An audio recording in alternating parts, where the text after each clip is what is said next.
Donc je vais vous donner 5 astuces. La première astuce, vérifier l'auteur de l'information. Est-ce qu'il est crédible? Est-ce qu'il est expert? Est-ce qu'il est légitime?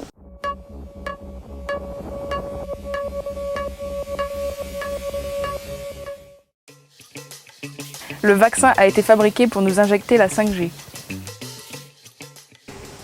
Non, pas du tout. La 5G, on ne capte pas la 5G quand on se fait vacciner, comme on ne devient pas stérile quand on se fait vacciner, ou comme j'ai entendu, quand on se coupe la barbe, ça ne nous protège pas du virus.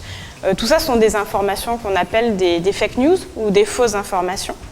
Mais pas de panique, il y a quelques astuces pour deviner et trouver les fausses informations.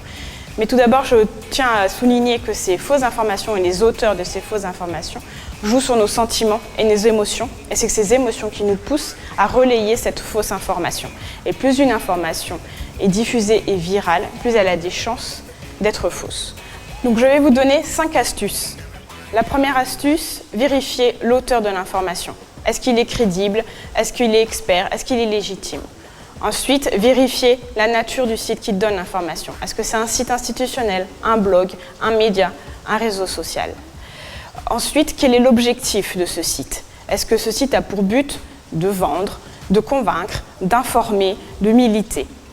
Quelle est la date aussi de l'information? L'information peut être ancienne et remise au goût du jour, mais du coup être erronée. Enfin, regardez les commentaires des autres lecteurs. Les commentaires des autres peuvent vous permettre d'orienter si c'est une bonne ou une fausse information.